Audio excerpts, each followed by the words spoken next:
हरे कृष्णा। आज चर्चा करने का प्रयास करेंगे 18वें अध्याय का 67 नंबर श्लोक। इससे पिछले श्लोक में हम लोगों ने देखा था, बहुत ही महत्वपूर्ण, सर्वधर्मान परित्यज्य माम एकम शरणम व्रज, अहम त्वाम सर्व पापेभ्यो मोक्षयिष्यामि मा शुचः। शुचः मतलब डरो मत। क्या डर था? कि भैया जैसी मेहनत निष्काम कर्म योग, ज्ञान योग, अष्टांग योग में लगती है, उतनी मेहनत तो कहीं भक्ति योग में तो नहीं है ना भाई, उतनी मेहनत नहीं है। और सर्व धर्मान परित्यज्य, धर्म के फलों को नहीं छोड़ना है, धर्म को उसके स्वरूप के साथ छोड़ देना है। सर्व धर्मान परित्यज्य, तो हम लोगों ने ये श्लोक पिछले सत्र में देखा था। आज लिंक ये है कि भगवान बताने जा रहे हैं कि गीता के ज्ञान को किसको मत दो। कई बार ऐसा प्रश्न आता है कि लोग स्वीकार नहीं करते गीता के ज्ञान को, या हम प्रीच करते हैं तो लोग एक्सेप्ट नहीं करते, लोग मानते नहीं हैं, लोग सुनते नहीं हैं, लोग कन्विंस नहीं होते हैं। तो भैया पता होना चाहिए किसको देना है किसको नहीं देना है। आप हर किसी को गीता का ज्ञान देना का सोचिए मत। उसके लिए एक पात्रता है, क्वालिफिकेशन है कि उसी व्यक्ति को गीता का ज्ञान दे सकते हैं हम लोग। हर किसी को गीता का ज्ञान नहीं दे सकते। ठीक। गीता बोलने वाला खुद कह रहा है कि किसको ही गीता का ज्ञान दो और किसको नहीं दो। तो आज श्लोक में पढ़ेंगे कि भगवान बता रहे हैं किसको गीता का ज्ञान नहीं देना चाहिए। ठीक है। तो हम लोग 4 प्रकार के लोगों के बारे में पढ़ेंगे कि उन 4 प्रकार के लोगों को गीता का ज्ञान नहीं देना चाहिए। ठीक है, वो 4 लोग कौन से हैं देखिए। श्लोक पढ़ते हैं। इदम ते ना तपस्काय ना भक्ताय कदाचन ना चा शुशुष्वे वाच्यम ना चा माम योभिसूयति। इदम ते ना तपस्काय ना भक्ताय कदाचन ना चा शुशुष्वे वाच्यम न चा माम योभिसूयति। इदम ते न तपस्काय न भक्ताय कदाचन न चा शुशुष्वे वाच्यम न चा माम योभिसूयति। संस्कृत देखिए।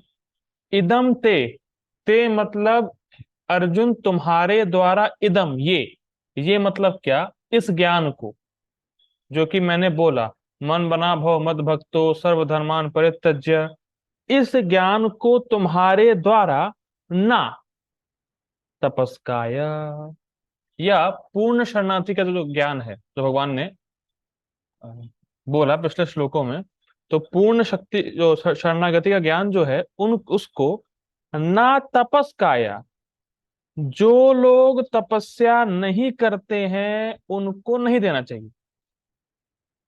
फर्स्ट कैटेगरी के लोग हैं ना तपस्काय। जो व्यक्ति तपस्या नहीं करता, इंद्रिय संयम नहीं करता, उसको ये ज्ञान नहीं बताना चाहिए। ना भक्ताया, जो लोग भक्त नहीं हैं उनको भी नहीं देना चाहिए। ठीक। ना चाशु शुशवे वाच्यम, इसके 2 अर्थ हैं। जो लोग सेवा नहीं करना चाहते और जो लोग सुनना नहीं चाहते उनको नहीं देना चाहिए। ना चा माम यो अभिसूयति, इसका अगर संधि करेंगे तो ना चा माम यह अभिसूयति, यह मतलब वो, उसको भी मत दो जो अभिसूयति, जो मुझसे द्वेष करता है या मुझे सामान्य व्यक्ति मानता है, ऐसे व्यक्ति को भी गीता का ज्ञान नहीं देना चाहिए। तो 4 लोग कौन से हो गए? जिसके जीवन में तपस्या नहीं है, जो भक्त नहीं है, जो सेवा नहीं करता या जो सुनना नहीं चाहता, और चौथा जो भगवान से द्वेष करता है। इसका कहने का मतलब है जो भगवान को एक सामान्य व्यक्ति मानता हो। ऐसे 4 व्यक्तियों को गीता का ज्ञान नहीं देना है। और ये किसकी आज्ञा है? ये गीता बोलने वाले की आज्ञा है। ठीक। तो गीता का कॉपीराइट कृष्ण के पास है। कृष्ण का ऑर्डर्स फॉलो करने में, जो गीता बोला है वो कह रहा है इन लोगों को ज्ञान नहीं देना चाहिए।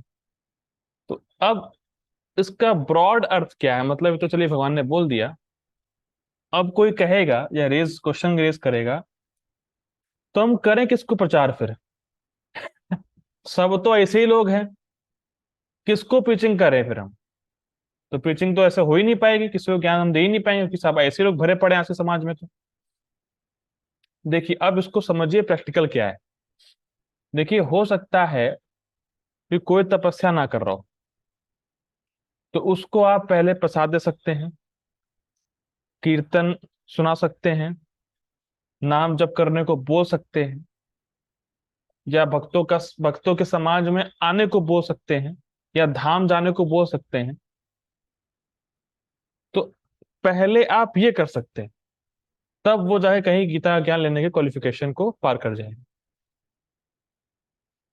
और अगर कोई व्यक्ति, जैसे मान लीजिए आप प्रचार कर रहे हैं, आपको नहीं पता कि सामने वाला इन चार कैटेगरी में है कि नहीं, आप प्रचार किए, और कोई व्यक्ति आपके जो लेक्चर से या जो ज्ञान आप दिए उससे वो अट्रैक्ट हो गया, भले ही उसके जीवन में आज तपस्या नहीं दिख रही, लेकिन पहले बहुत तपस्या करी है, इस वजह से अट्रैक्ट हुआ है।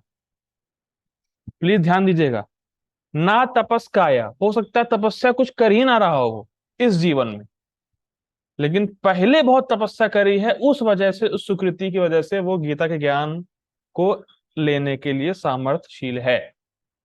और जब हम भक्ति में आए थे, उससे पहले तपस्या कौन सी कर रहे थे हम लोग? कोई तपस्या नहीं थी हमारी, लेकिन पहले की तपस्या कभी की होगी, पहले की भक्ति की होगी, तब ही हमें गीता की बात पे श्रद्धा हो गई। और अभक्ताय, अभक्ताय मतलब भले ही अभी भक्त ना दिख रहा हो, लेकिन पहले भक्त रहा होगा, तभी उसको जब प्रचार कर रहे हैं, जब हम गीता के बारे में कुछ बोलते हैं, तो कुछ लोग ऐसे होते हैं जो इंटरेस्ट लेते हैं, क्वेश्चन पूछते हैं कि प्रभु जी ऐसे नहीं ऐसे कैसे, ऐसे नहीं ऐसे कैसे, शरणागति के भाव से क्वेश्चन पूछते हैं। तो उनको बताना चाहिए, भले आज भक्त नहीं है, लेकिन पहले भक्त थे, इस वजह से आज उन्हें गीता में इंटरेस्ट आ रहा है। तो इसीलिए हमें सबको प्रचार करना है, क्योंकि हो सकता है हम अभी की तपस्या ना देख पा रहे हो, अभी की भक्ति ना देख पा रहे हो, लेकिन पहले तो करी होगी ना, तभी वो आता है। ठीक है ना? जैसे प्रभुपाद जी के डिसाइपल थे हिप्पीज, हिप्पीज को देख के क्या लगता है आपको? तपस्या करी हुई, कोई तपस्या कर रहे थे वो लोग? कुछ कोई भक्त थे, कृष्ण के बारे में कोई जानता भी नहीं था कृष्ण है कौन, लेकिन सारे आज बहुत बड़े एडवांस डिवोटी। कैसे? क्योंकि पहले की तपस्या है, पहले की भक्ति। प्रभुपाद जी बोलते हैं संबंध में कि जो आप लोग हिप्पीज थे, तो ये बस ऊपर ऊपर कवरिंग थी, आपकी स्वीकृति बहुत पहले की थी, और आप और मेरे गुरु महाराज ने आपको भेजा है मेरे मिशन को आगे बढ़ाने के लिए, प्रभुपाद जी बोलते हैं अपने डिसाइपल्स। ठीक है? तो भले आज तपस्या दिखे ना दिखे, आज की भक्ति दिखे ना दिखे, लेकिन पहले की तपस्या है, पहले की भक्ति, इसलिए हमें प्रचार सबको करना है। क्या पता किसकी तपस्या कब काम आ जाए। ठीक है? ये अर्थ है यहाँ प्रैक्टिकल लेवल। प्रभुपाद जी का अनुवाद देखिए, यह गुह्य ज्ञान उनको कभी ना बताया जाए जो ना तो संयमी है, ना एकनिष्ठ, ना भक्ति में रत हैं, और ना ही उसे जो मुझसे द्वेष करता हो। आज थोड़ा सा टफ, श्रीधर श्रीधर स्वामी टीका देखेंगे हम लोग। श्रीधर स्वामी पहले श्रीमद् भागवतम पे टीका करने वाले व्यक्ति हुए, और बहुत महान आचार्य हैं। भागवतम की भागवतम में जितनी भी कमेंट्रीज आज हम देखते हैं, वो सब श्रीधर स्वामी की कमेंट्री पे बेस्ड होती, उसको लेके टीका लिखी जाती। महाप्रभु भी श्रीधर स्वामी को अपना गुरु मानते थे। अगर आप पढ़ेंगे महाप्रभु की लीला, तो एक व्यक्ति आया, उसने कहा कि श्रीधर स्वामी की टीका मुझे जमी नहीं, तो मैंने अलग से टीका लिखी। तो महाप्रभु खूब चिल्लाए। उन्होंने कहा कि जिस जिस थाली में तुमने खाया, उसी में तुमने छेद करी है। मतलब श्रीधर स्वामी की टीका प्रमाणिक है, जो महान आचार्य हैं, तुमने उन्हीं में से लिया और कह रहा हो उनकी गलत है। तो महाप्रभु कहते थे मेरे गुरु हैं श्रीधर स्वामी, तो बहुत महान आचार्य हैं। ठीक है? अब टीका कुछ इस प्रकार से, इसका हिंदी में अनुवाद नहीं है तो आज मेरी संस्कृत की नॉलेज काम आएगी जितना संस्कृत पढ़ी है मैंने, समझने का प्रयास करेंगे। सिर्फ संस्कृति है इसमें, उसकी हिंदी का कुछ मिला ही नहीं इसमें। ठीक है? संस्कृत देखिए, इदम गीतार्थ तत्वम ते त्वया आतपस्काय स्वधर्म अनुष्ठान हीनाया न वाच्यम। हिंदी की तरह देखिए, इदम गीतार्थ तत्वम ते, इदम मतलब ये, इस गीता के अर्थ के तत्व को, ते मतलब तुम्हारे द्वारा अर्जुन, अतपस्काया, जो अतपस्काय, अतपस्काय का अर्थ ले रहे हैं यहाँ पे स्वधर्म अनुष्ठान हीनाया। मतलब सिंपल है, अर्जुन तुम्हारे द्वारा इस गीता के अर्थ के तत्व को ना वाच्यम, उसको नहीं बताना चाहिए जो अतपस्काय है। अतपस्काय का अर्थ है जिसने अपने अपने स्वधर्म नहीं किए हैं, जिससे वो शुद्ध हो सकता था, उसको नहीं बताना है। तपस्काय का अर्थ है, जैसे मान लीजिए मैं मेरा स्वभाव ब्राह्मण का है, तो मैंने अपने ब्राह्मण के कर्तव्य नहीं की, जो क्षत्रिय है उनसे अपने क्षत्रिय कर्तव्य नहीं किए, तो जो उसके स्वभाव से धर्म का अनुष्ठान बताया गया है, जो व्यक्ति उसको नहीं करता है, ऐसे व्यक्ति को गीता के अर्थ के तत्व को तुम्हारे द्वारा अर्जुन नहीं बोला जाना चाहिए। ये पहला अर्थ है अतपस्काय का। ठीक है, अब देखिए, ना चा अभक्ताय गुरौ ईश्वरे चा भक्ति शून्याय। इसका मतलब क्या है? जो अभक्त है उसको भी नहीं बताना चाहिए। अब यहाँ अभक्त की डेफिनेशन दे रहे हैं। अभक्त की डेफिनेशन है गुरौ ईश्वरे च भक्ति शून्याय। जिस व्यक्ति की अपने गुरु में और भगवान में श्रद्धा नहीं है, वो अभक्त है, उसको नहीं बताना चाहिए। दोनों में श्रद्धा होनी चाहिए, गुरु में भी भगवान में भी। हम लोग पढ़ेंगे अगर अभक्ताय, अभक्ताय सोचेंगे हम लोग, अच्छा हाँ भगवान का भक्त नहीं है, जो नहीं, भगवान का जो भक्त नहीं है और जो गुरु का भक्त नहीं है, मतलब जिसको गुरु में श्रद्धा नहीं है, उन दोनों ही व्यक्तियों को नहीं बताना चाहिए। ठीक है, हिंदी की तरह संस्कृत है, कठिन नहीं है। कदाचित अपि न वाच्यम। अब इसका मतलब है उनको कभी भी नहीं बताना चाहिए। कभी भी ऐसे लोगों को ज्ञान नहीं देना चाहिए जो चार कैटेगरी के लोग हैं। कदाचित अपि न वाच्यम, ना चा अशुश्रुषवे श्रोतुम अनिच्छते परिचर्याम अकुर्वते वाच्यम। इसका अर्थ क्या है? देखिए, श्रोतुम अनिच्छते, श्रोतुम मतलब सुनना, और अनिच्छते मतलब जिनकी सुनने की इच्छा नहीं होती, मतलब जो सुनना नहीं चाहते उनको ना बताओ। और परिचर्याम अकुर्वते, परिचर्या मतलब होता है सेवा करना, तो परिचर्याम अकुर्वते, जो सेवा करना नहीं चाहते उनको नहीं बताना चाहिए। मतलब जिसको सुनने की इच्छा ही नहीं गीता, उसको ना बताएं। और जो व्यक्ति वक्ता की सेवा नहीं करता, जैसे मान लीजिए कोई प्रवचन दे रहा है, उसने कहा भैया पानी ले आओ, अरे पानी कौन पीता है, आप लेक्चर दीजिए ना, पानी बाद में। ये नहीं चलेगा। या कभी कभी ऐसा होता है कि वक्ता कुछ बोल रहा है तो श्रोता उठता है, अरे प्रभु जी हमारा एक प्रश्न है, बताइए, लेकिन हमारे पास ज्यादा टाइम नहीं है, जल्दी जल्दी बताइए। तो फिर फायदा क्या है? आप उठ गए, क्वेश्चन भी पूछ रहे हैं, कह रहे हैं टाइम भी नहीं मेरे पास। तो ये सब चीजें सही नहीं रहती। या ये पूछिए, आप नम्रता से पूछिए कि प्रभु जी ये समझ में नहीं आ रहा, आप बताइए, मुझे समझने की इच्छा है, समझना चाहते हैं। ठीक। और या कोई कभी कभी ऐसे लोग होते हैं जो सोचते हैं कि मुझे वक्ता की नहीं सुननी है, मुझे वक्ता को सुनाना है। ट्रेन ट्रेन में बहुत मिलते हैं ऐसे लोग। ट्रेन में साधु लोगों को देखते हैं और गीता के बारे में कुछ शुरू करते हैं, तो जो साधु है बोलता है कि गीता का ऐसा ऐसा ऐसा है। अरे बाबा हमको सब पता है, ऐसा नहीं है, ऐसा है, हम बता रहे हैं आपको। तो ये भी गलत है। ठीक है, तो ऐसे लोगों को ज्ञान नहीं देना चाहिए। तो सोचते हैं कि मुझे साधु से ज्यादा पता है या मुझे गुरु से बहुत पता है, तो ऐसे लोगों को भी ज्ञान नहीं देना चाहिए। ठीक है, जिसने मैं स्वधर्म नहीं किया है, फर्स्ट वो है। दूसरा, जिसकी ईश्वर और गुरु में श्रद्धा नहीं, दूसरा व्यक्ति है। और जो सुनना नहीं चाहता, जिसकी सेवा नहीं करनी है, तीसरा व्यक्ति। चौथा देखिए, चौथा, माम परमेश्वरम यह अभिसूयति मनुष्य दृष्टाया दोष आरोपेण निंदती। इसका मतलब क्या है? बिल्कुल सिंपल है, संस्कृत है। मनुष्य दृष्टया, जो भगवान को सामान्य मनुष्य की तरह देखता है, और जब मनुष्य की तरह देखेगा तो दोष आरोपेणा, तो दोष निकालेगा भगवान में। जैसे मुझे एक प्रभु जी वीडियो दिखा रहे थे, एक वीडियो वायरल हुआ था, इस्कॉन वृंदावन का ही था।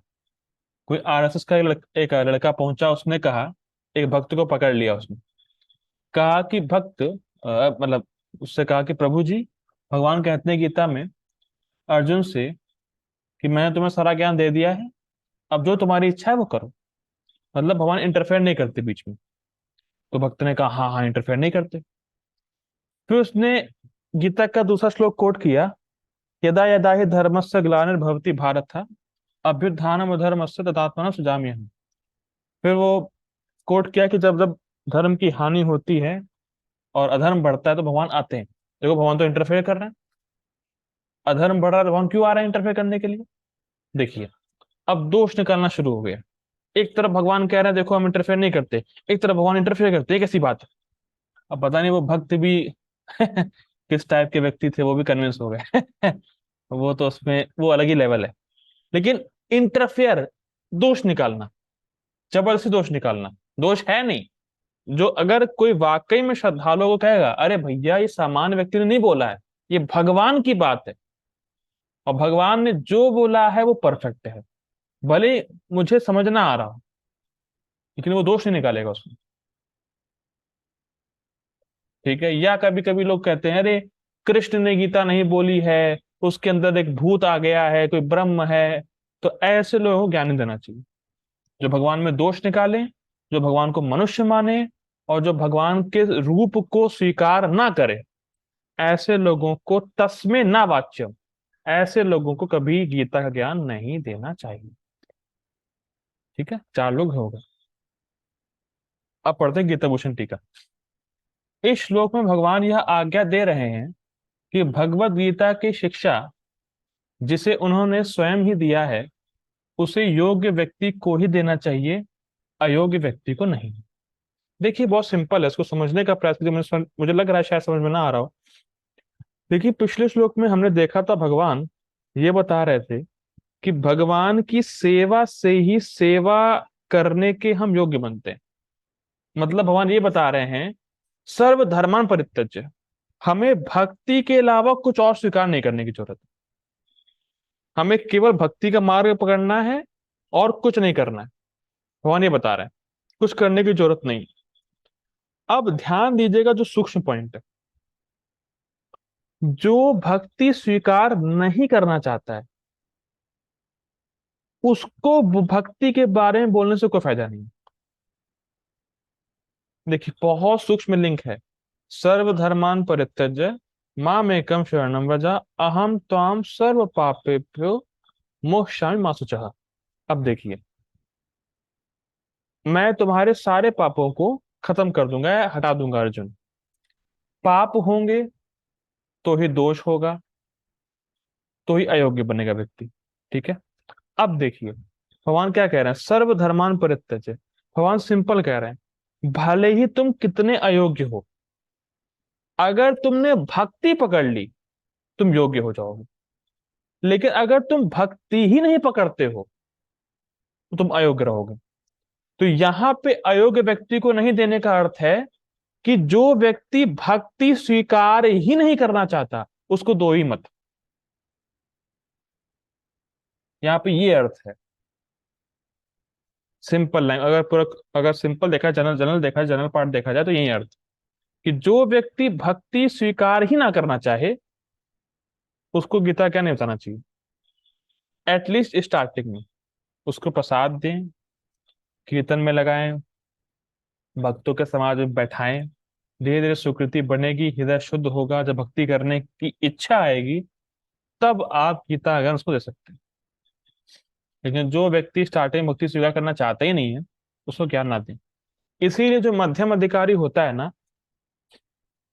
वो ऐसे लोगों को प्रीच ही नहीं करता जो भक्ति स्वीकार ही नहीं करते।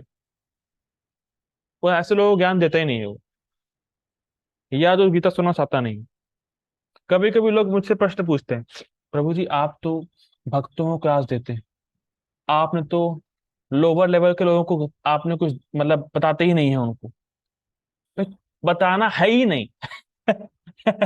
मुझसे एक बार प्रभु जी ने कहा कि प्रभु जी आप ऐसे लोगों से मिले जो बिल्कुल स्टार्टिंग वाले हो, उनको बताइए। उनको बताना ही नहीं है ना, उनको आप कृष्ण के बारे में बता ही नहीं सकते। इसीलिए जो भी स्टार्टिंग में आता है उसको बताते हैं कि इंसान जानवर में क्या अंतर है, इस जगत में दुख है, तुम शरीर नहीं हो। फिर कृष्ण कभी आते हैं। तो इसीलिए स्टार्टिंग में कृष्ण का ज्ञान गीता के बारे में हम हर किसी को नहीं बोल सकते, क्योंकि वो स्वीकार करेगा नहीं। ठीक है, ये पॉइंट है। आगे पढ़ते हैं। तुम्हारे द्वारा इस शास्त्र को ऐसे व्यक्ति को नहीं बोला जाना चाहिए जिसकी इंद्रियां संयमित नहीं हो, अर्थात अतपस्काय। देखिए आप अर्थ समझे। यहाँ पे गीता भूषण टीका में बलदेव विद्याभूषण कह रहे हैं अतपस्काय का अर्थ है जिसकी इंद्रियां संयमित ना हो। सिद्ध स्वामी बोल रहे हैं अतपस्काय का अर्थ जिसने अपने स्वधर्म का अनुष्ठान नहीं किया हो। कुछ कुछ कैच कर पा रहे हैं टीकाकार। वहां कह रहे हैं श्री स्वामी की टीका में श्री स्वामी कह रहे हैं कि जिसने अपना स्वधर्म ना किया हो वो अतपस्काय है। और यहां कहा जा रहा है इसकी इंद्रियां संयमित नहीं हो वो अतपस्काय है।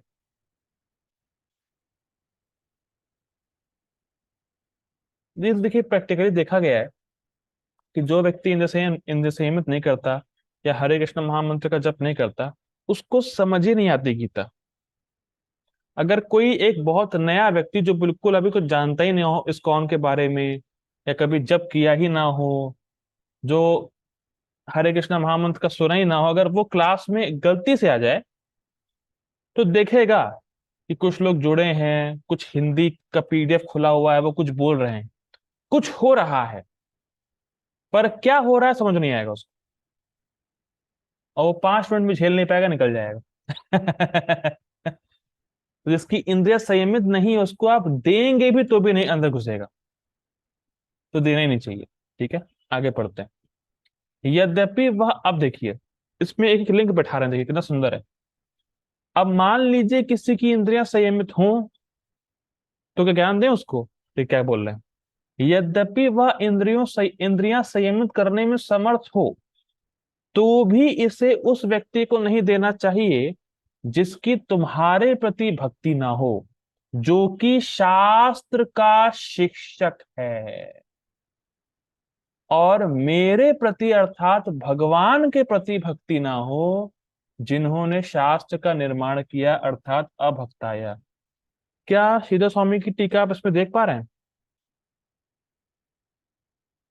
सीधा स्वामी क्या बोल रहे थे कि गुरु और ईश्वर में श्रद्धा ना हो, भक्ति ना हो। वही बात यहाँ बलदेव जोशी बोल रहे हैं। ऐसा नहीं कि भगवान की भक्ति कर रहा है पर गुरु में श्रद्धा नहीं है तो भी नहीं देना है।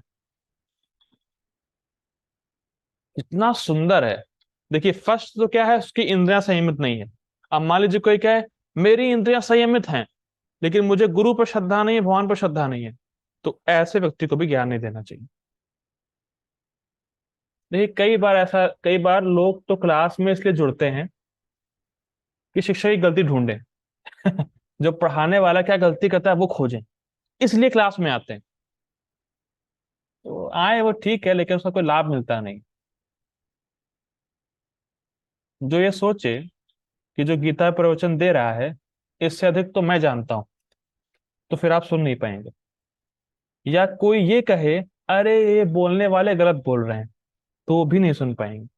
और अगर भगवान की भक्ति में भगवान पे ही विश्वास नहीं है तो फायदा ही नहीं है कुछ, क्योंकि ज्ञान ट्रांसफर नहीं होता। इसीलिए जो शास्त्र पढ़ा रहा है, जो गुरु है आपका, जो गीता पे कुछ कृष्ण कृपा से बोल पा रहा है, उसमें अटूट श्रद्धा हो और पूर्ण शरणागति का भाव हो, तब ही ज्ञान ट्रांसफर होता है। आप बैठ जाएंगे, सुन लेंगे, पर ज्ञान हृदय में उतरेगा नहीं।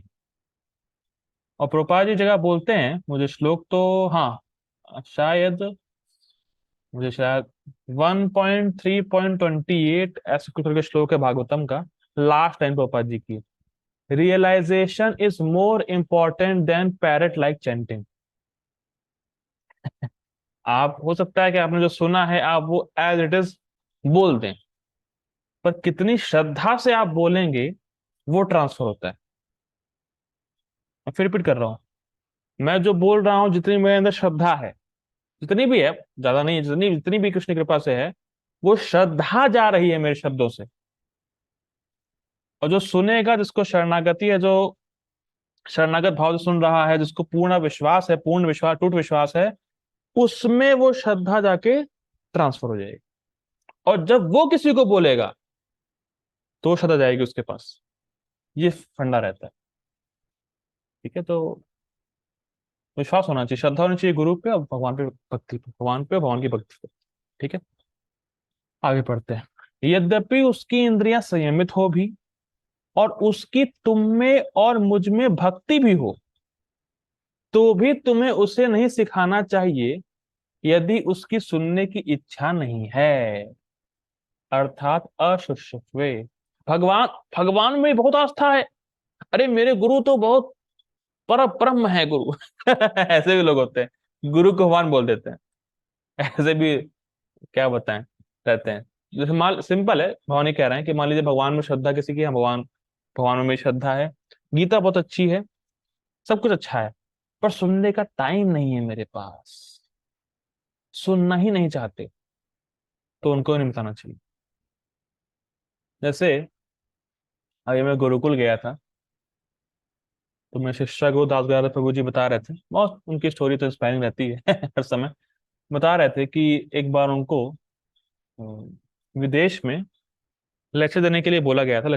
तो लेक्चर की टाइमिंग, मतलब विदेश में वहां पे सुबह है तो यहाँ रात है, तो प्रभु जी रात भर जगे, और सुबह मतलब क्लास देनी थी उनको वहां की सुबह, विदेश में। तो ऑनलाइन क्लास, तो ऑनलाइन वो जुड़ गए, ऑनलाइन जुड़े। तो अब प्रभु जी का ऑरा इतना ज्यादा, प्रभु जी इतने फेमस है, प्रभु जी इतने जबरदस्त स्पीकर हैं, मोटिवेशनल हैं, सब कुछ उनका है, इंस्पायरिंग इंस्पायरिंग करते हैं, बहुत सुंदर है प्रभु जी का।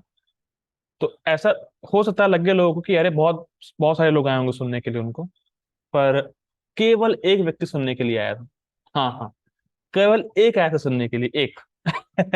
एक मतलब अमेजिंग है, प्रभु जी को सुनने के लिए एक व्यक्ति आया, और उसका भी वीडियो ऑफ। और वो भी ऐसे बैठा था, उबासी ले रहा था।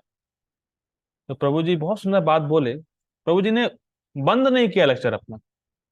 कहते प्रभु जी अरे एक ही आदमी आया, इसको हटाओ, क्या करना है, नहीं देंगे लेक्चर। प्रभु जी ने लेक्चर फिर भी दिया। प्रभु जी ने भगवान का नाम लिया और कहा कृष्ण मैं आपको समर्पित कर रहा हूँ, उन्होंने बोला। लेकिन सिंपल है कि जितना उत्साह से प्रभु जी बोल सकते थे, उतना उत्साह उनके पास आएगा नहीं। जैसे इस मेरा एग्जाम्पल अगर मान लिया जाए, जैसे मान लीजिए यहाँ पे कोई सुनना ही ना चाहे, जैसे जैसे बहुत से लोगों के तो वीडियो ऑन रहता है, किसी का वीडियो ऑन रहता है, किसी को सुनने की इच्छा ही ना हो, कोई सो रहा हो, कोई बांसी मार रहा हो, अरे हाँ ठीक है बोलो बोलो क्या जा रहा है, तो उत्साह ही नहीं आएगा बोलने का। बात समझिए, जब श्रोता को सुनने की इच्छा होती है, तो वक्ता को बोलने का उत्साह होता है। जो लोग क्लास नहीं दिए वो शायद समझ ना पाए इस चीज को, जो लेकिन दिए हैं वो समझ सकते हैं। अगर सामने वाला सुनना ही नहीं चाहता, टाइम पास कर रहा है, तो बोलने की इच्छा ही नहीं होती है, बोलने का मन ही नहीं करता, अरे क्या बोलना है छोड़ो। तो जिसको सुनने की इच्छा नहीं है उनको भी नहीं बोलना चाहिए। ठीक है, आगे पढ़ते हैं। ऐसे व्यक्ति से यह शास्त्र कभी नहीं बोलना चाहिए जो मुझ भगवान से द्वेष करता है, जो शाश्वत रूप और गुणों के संयुक्त है, अर्थात वह व्यक्ति जो भगवान के ऊपर भौतिक रूप और गुण आरोपित करता है, अर्थात माम यु अभिसूयति। देखिए बहुत सिंपल है, अगर किसी व्यक्ति में कोई वाकई में सद्गुण है, और उसके सद्गुण को हम देख के भी ये कह रहे हैं अरे सब फालतू है, कुछ उसमें गुण ही नहीं है, सब फालतू, ये है द्वेष, ये ईर्ष्या होती है। हम जान रहे हैं कि बहुत सद्गुण हैं, बहुत अच्छे गुण हैं, लेकिन उसको हम कंसिडर नहीं कर रहे और फालतू कह रहे हैं, ये होता है ईर्ष्या। तो भगवान कृष्ण भगवान है, उनके सामान्य कोई नहीं है, लेकिन उनको हम मनुष्य के धरातल पर ले आए, ये बहुत बड़ा अपराध हो जाता है। और हम क्यों भगवान को मनुष्य के धरातल पर ला रहे हैं? क्योंकि हमें भगवान पसंद नहीं। आई डोंट लाइक कृष्णा, इसीलिए। अरे कृष्ण ही भगवान क्यों हो? कृष्ण अपने आप को क्यों भगवान बोलता है? कृष्ण कितना घमंडी है, इस प्रकार की बातें करते हैं। वो कृष्ण को पसंद नहीं करते तो उनके गुणों को जानते हुए भी कंसिडर नहीं करेंगे। अरे सब ऐसे ही है, कृष्ण का भगवान है, जो सामान्य मनुष्य है, एक ऐतिहासिक पुरुष है, प्रभुपाद जी इसको बोलेंगे परपोर्ट में अपने। तो ऐसे लोगों को भी ज्ञान नहीं देना चाहिए। अब देखिए, बहुत सुंदर बात आप बोल रहे हैं बलदेव विद्याभूषण। देखिए देखिए, बहुत इंटरेस्टिंग है। यहाँ पर यह शब्द प्रथम विभक्ति में है, जो उस द्वेषी व्यक्ति को अन्य लोगों से अलग कर रहा है, जिनको द्वितीय विभक्ति अर्थात ना तपस्काय ना भक्ताय अशुशिषवे के द्वारा इंगित किया गया था, क्योंकि इसका स्वभाव ही विशेष रूप से गर्हित है। इसका मतलब क्या, देखिए श्लोक जाइए, श्लोक में इदम ते ना तपस्काया फर्स्ट आदमी, ना भक्ताया सेकंड आदमी, चा शुश्वे थर्ड आदमी, और यहां पे देखिए इसको करेंगे ना चा माम यह अभिसूयति। जब यह प्लस अभिसूयति होगा तो यो बन जाएगा वो। तो यहाँ पे यह जो है इसको अलग किया गया है, ना चा माम यह।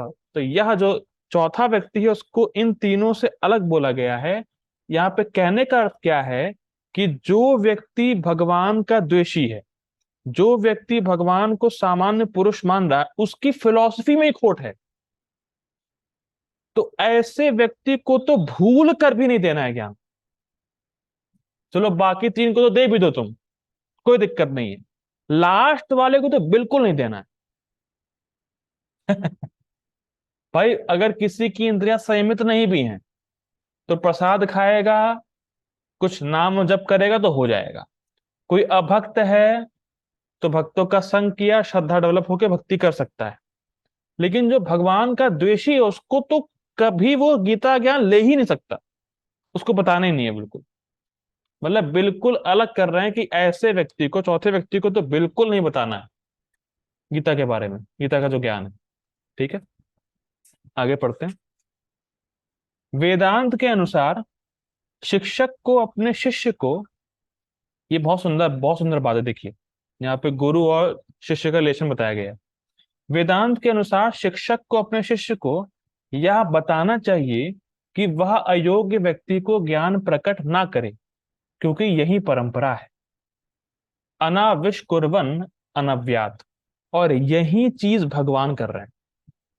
भगवान इस वेदांत की परंपरा को फॉलो कर रहे हैं और अर्जुन को बता रहे हैं कि ये दिव्य ज्ञान किसको देना है, किसको नहीं देना है।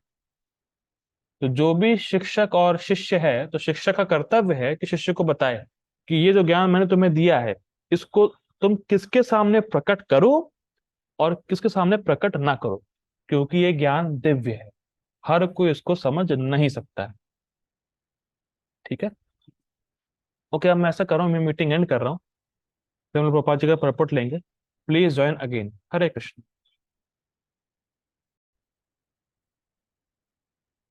तात्पर्य, purport by his divine grace AC Bhakti वेदांत स्वामी श्रील प्रभुपाद की जय।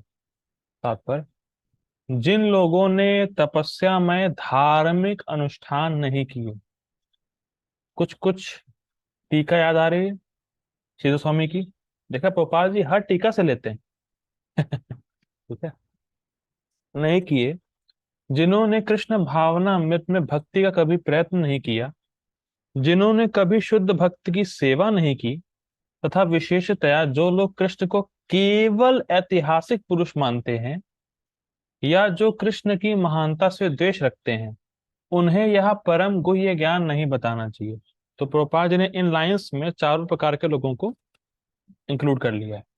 ठीक है, ना तपस्काय ना भक्ताय ना चाशु अशुशुवे और यह अभिसूयति, चार प्रकार के लोगों को भगवान ने प्रभुपाद जी ने इंक्लूड कर लिया इसमें, इन लाइनों में। ठीक है, आगे पढ़ते हैं। लेकिन कभी कभी यह देखा जाता है कि कृष्ण से द्वेष रखने वाले आसुरी पुरुष भी कृष्ण की पूजा भिन्न प्रकार से करते हैं, और व्यवसाय चलाने के लिए भगवत गीता का प्रवचन करने का धंधा अपना लेते हैं। लेकिन जो सचमुच कृष्ण को जानने का इच्छुक हो, उसे भगवत गीता के ऐसे भाष्यों से बचना चाहिए। कहने का अर्थ क्या, देखिए, मान लीजिए मैंने कुछ लिखा और मैंने कहा ये है मेरी गीता, कोई खरीदेगा? नहीं खरीदेगा। तुम्हारी गीता, तुम्हारी गीता की वैल्यू क्या है? आपकी गीता की वैल्यू क्या है? कोई वैल्यू नहीं। लेकिन मैंने अपनी गीता लिखी, फिर नाम दे दिया भगवत गीता, अब हो गई उसकी वैल्यू। अब लोग कहेंगे अच्छा, जो कृष्ण ने गीता बोली थी वो है ये। लेकिन वो नहीं है, जो मेरी गीता है वो है ये। आपने केवल कृष्ण की गीता का नाम दे दिया है। और लोग इतने रास्कल हैं, लोग इतने बेवकूफ हैं समाज में,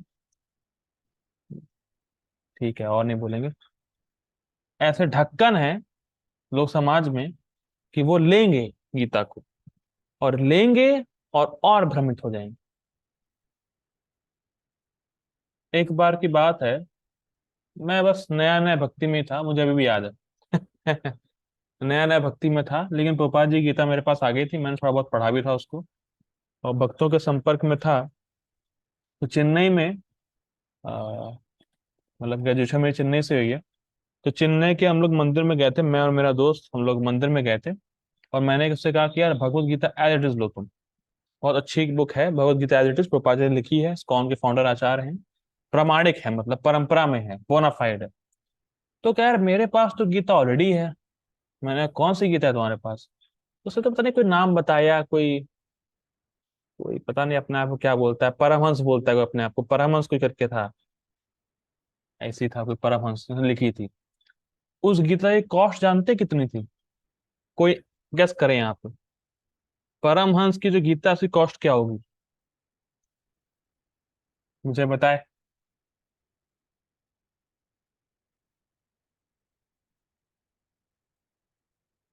हाँ कोई तो बताया मुझे।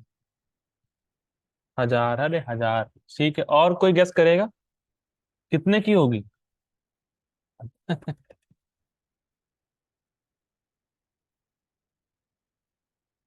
चलिए ठीक है, आपको गेस भी नहीं करना था। ठीक है,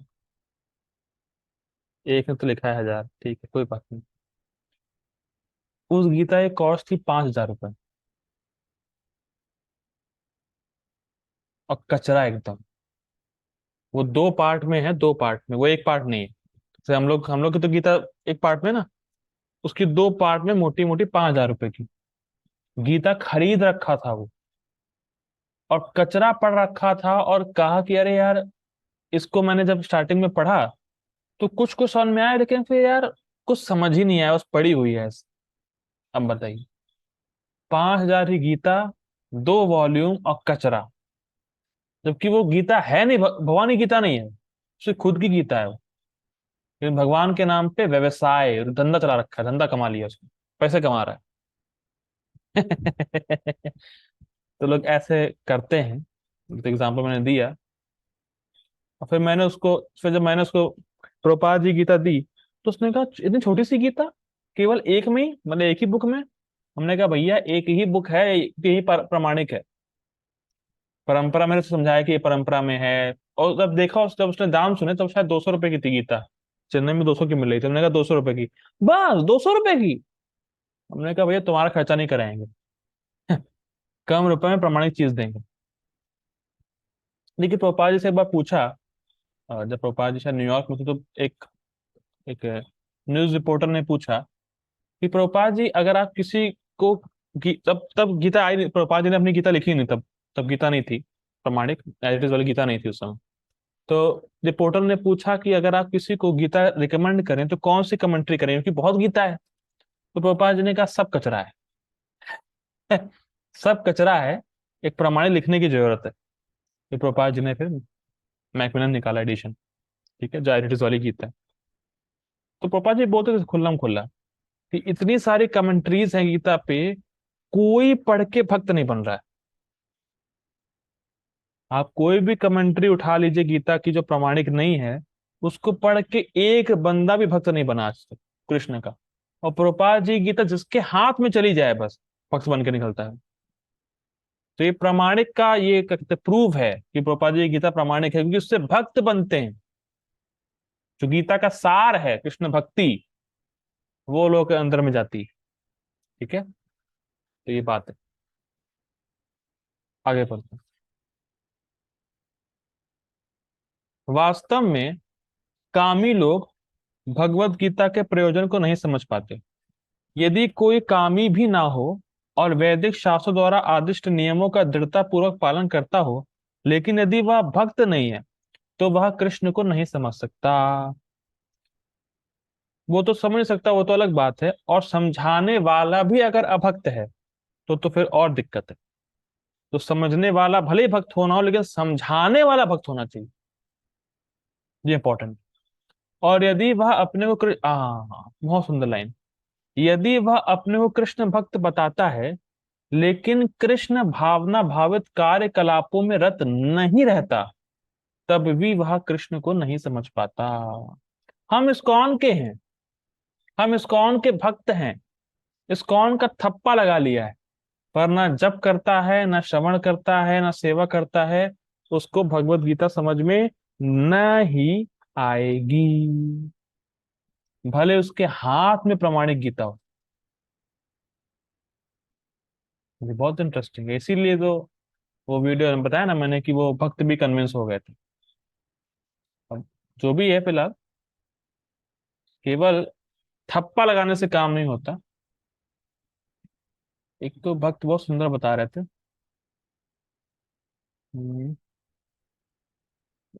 स्टेटमेंट याद आ रहा है, पर एफिलिएशन से नहीं होता कि बस मैं इस्कॉन का हूं, उसका एफिलिएशन मिल गया। आपका इंक्लिनेशन होना चाहिए इस्कॉन की फिलोसफी पे।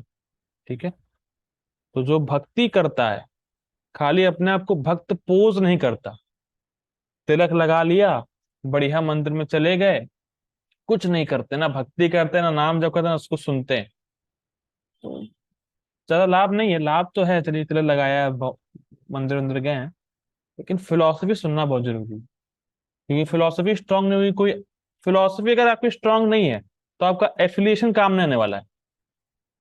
अभी आप इसका एफिलिएशन में है, मतलब कौन का थप्पा लगाए हुए हैं, फिलोसफी पता नहीं है, कोई आया आपका दिमाग घुमाया, फिर आप ब्रह्म कुमारी में चले गए।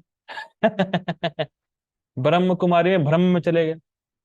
फिलोसफी पता होना चाहिए, भले ही आपका बाहरी पहनावा भक्त का ना हो, पर आपकी फिलोसफी इस्कॉन की है, आप उसको फॉलो करते हैं, तो आप इस्कॉन के। इसीलिए आप लोग देखते होंगे मेरा ज्यादा पहनावा भक्त टाइप का लगता नहीं है। अभी वहां गया था आ, रथ यात्रा में, धोती लाया था मैं, लेकिन कुर्ता नहीं लाया था। सोचा यार धोती फिर कुर्ता है नहीं, फायदा नहीं है, कुर्ता भूल गया था, हमने कहा चलो जीन शर्ट में चलते हैं। तो पहनावा भले ही भक्त का ना हो, ऐसा नहीं कह रहा कि पहनावा भक्त का नहीं होना चाहिए, होना चाहिए, तो एक तो सही रहता है, वो तो इसमें आता है। लेकिन फिलोसफी बहुत जरूरी है, कि फिलोसफी पता हो, उस पर चलना बहुत जरूरी है। ठीक है, तो भक्त बोल रहे हैं अपने आप को, तो भक्ति करने भी होना चाहिए। केवल बोलने से नहीं होता है, करने से होता है। ठीक है, और जो व्यक्ति भक्ति सिंसियरली करता है उसको ही गीता समझ में आती। हो सकता है कि आप इस्कॉन से बहुत साल से जुड़े हों, बहुत सालों से गीता पढ़ भी रहे हों, पर अगर भक्ति नहीं कर रहे, नाम जप नहीं कर रहे, सेवा नहीं कर रहे, तो वो जो ज्ञान आप जो जो पढ़ रहे हैं वो हृदय में नहीं उतरेगा। बात ये, रियलाइजेशन इज मोर इम्पोर्टेंट, हमें इस ज्ञान को उतारना है। ठीक है ना, जैसे एक ठीक है, आगे पढ़ते हैं। कहाँ पे थे, समझ नहीं पाता। ऐसे बहुत से लोग हैं जो भगवान से इसीलिए द्वेष रखते हैं क्योंकि उन्होंने भगवत गीता में कहा है कि वे परम हैं और कोई ना तो उनसे बढ़कर है ना उनके समान है। क्या ऐसे लोग आपने देखा है? हरे कृष्ण वो घमंडी है, अपने आप को भगवान बोलता है, इसलिए गीता नहीं पढ़ते, इसीलिए भगवान हरे कृष्ण अच्छे नहीं है। ऐसे मुझे याद आ गया, एक स्वीट एंड शॉर्ट स्टोरी है। एक भक्त थे, वो 3 साल तक, मतलब लगातार तो नहीं 3 साल, लेकिन 3 साल तक मतलब वो एक जगह गए जाते थे, किसी अलग शहर में जाके प्रीचिंग करते थे। तो 3 साल तक रेगुलर एक माता जी उस सेंटर पे आती थी।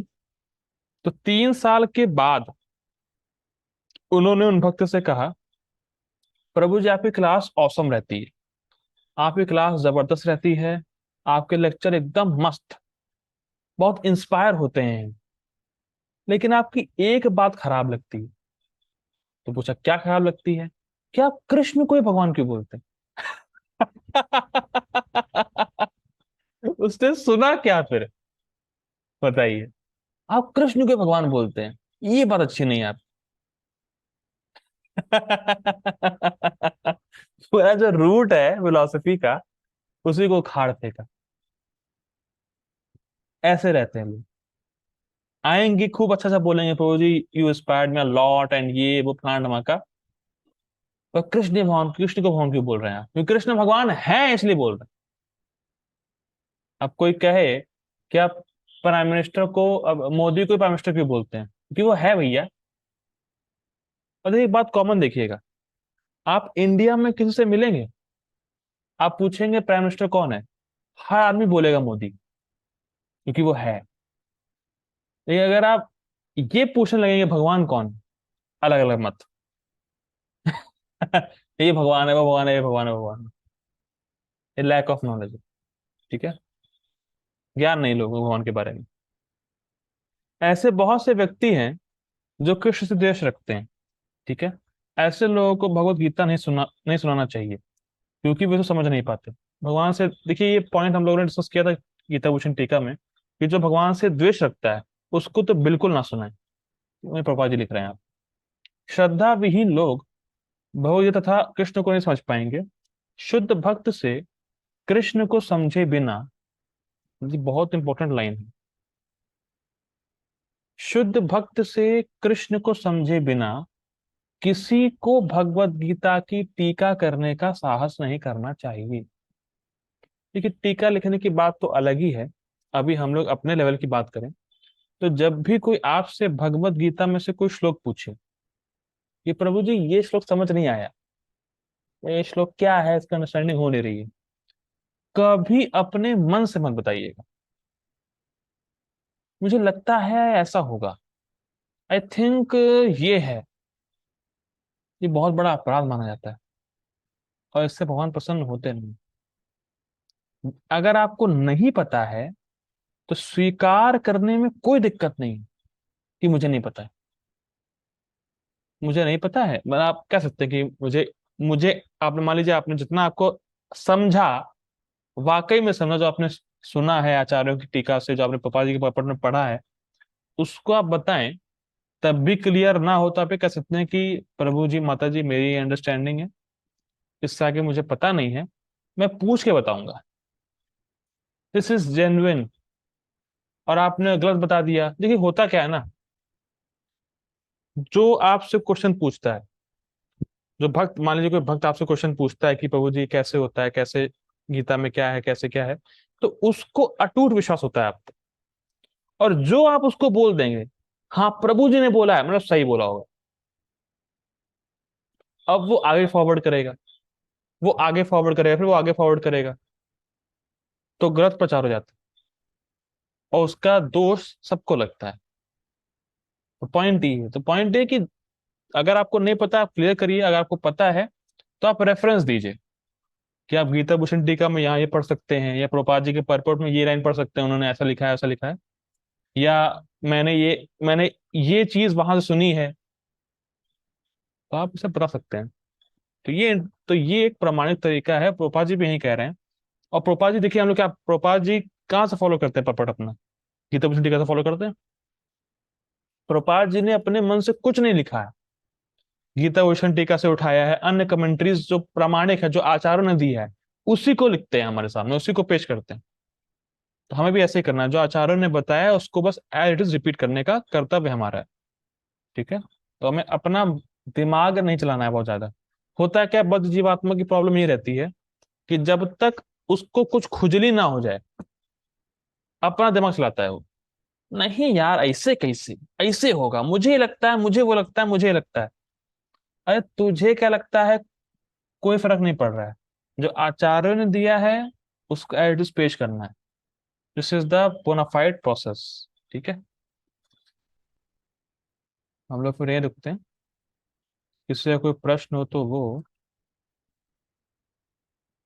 पूछ ले यार।